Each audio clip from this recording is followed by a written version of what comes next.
It will be hard for Democrats to claw their way back to a majority in the Senate in 2020.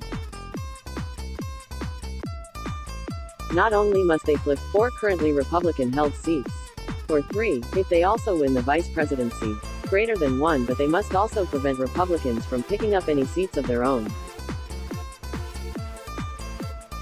The new GOP already has good shots at making gains in Alabama, thanks to the state's deep Republican lean, and Michigan, thanks to a strong candidate.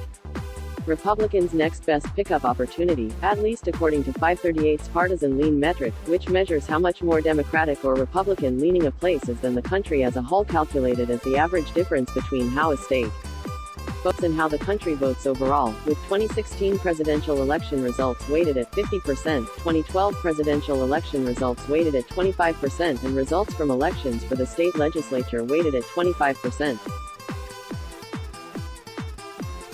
Note that 538's current partisan leans were calculated before the 2018 elections and so do not incorporate the midterm results. Greater than 2, is New Hampshire. In recent weeks, a well-known Trump ally has signaled that he's interested in running. Corey Lewandowski, the original manager of President Trump's 2016 campaign. This, however, is not a welcome development to many Republicans, who think Lewandowski would torpedo their chances of flipping the seat. But don't think it's quite that cut and dried. Those inside Trump's and Lewandowski's inner circles also have some valid arguments for why Lewandowski may be the right candidate for the job. More on that in a moment. First, election handicappers are split on how vulnerable New Hampshire's Senate seat is.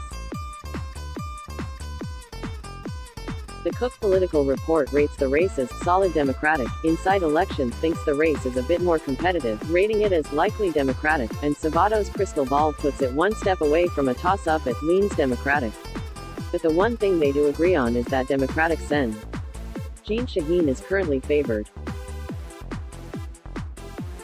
And Shaheen is a formidable incumbent. She was one of the few vulnerable Democratic senators to survive the 2014 Republican wave, defeating former Massachusetts Sen. Scott Brown by 3 percentage points. According to Morning Consult, she also has a 20 net approval rating minus disapproval rating.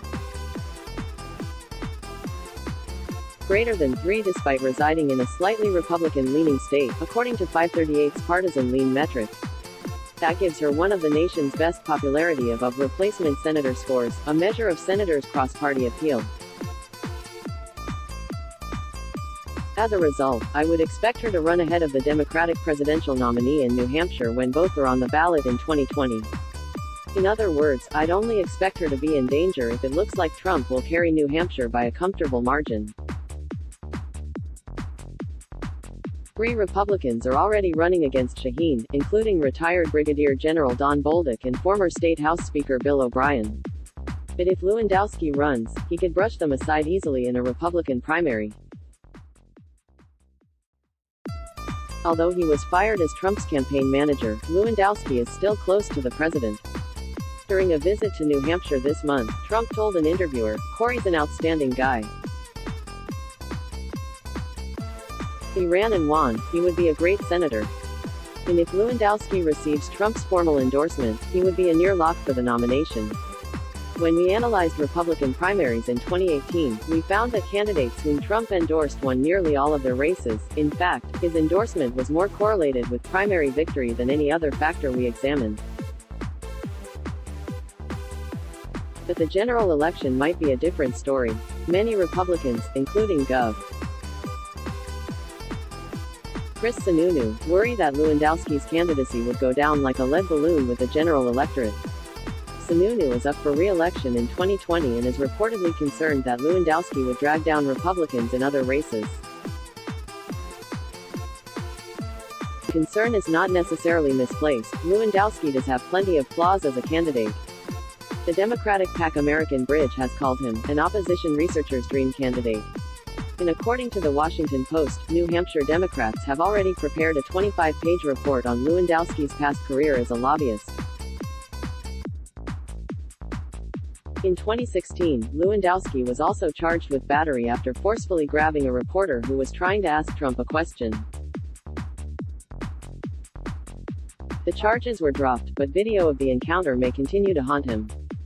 Not to mention, Lewandowski remains closely associated with Trump and shares his former boss's inflammatory style, both of which could backfire, as Trump is not particularly popular among Granite Staters.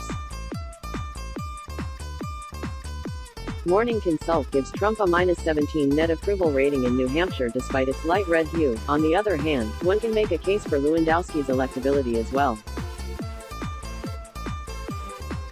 First, his national profile and connections to Trump world would ensure he is well funded. Second, I'm not sure his association with Trump is a bad thing in a race where Republicans start out as underdogs. Establishment Republicans' criticism of Lewandowski boils down to, in Politico's words, he would do little to help the party expand its base beyond the group of voters that Trump is already expected to attract. But this is an odd critique in a Republican-leaning state that Trump may very well carry. In fact, all the major handicappers see the presidential race in New Hampshire as being more competitive than the Senate race, probably because Shaheen's aforementioned popularity makes her seat a safer bet for Democrats. Indeed, given Shaheen greater than 4. If that's true, then Republicans should want to nationalize the race, as their best chance of winning may be for every Trump voter to vote for a Republican Senate candidate as well. Given that he is essentially a down-ballot version of Trump, Lewandowski may be the best candidate to make sure GOP-leaning Granite Staters vote a straight ticket. Let's block ads. Why?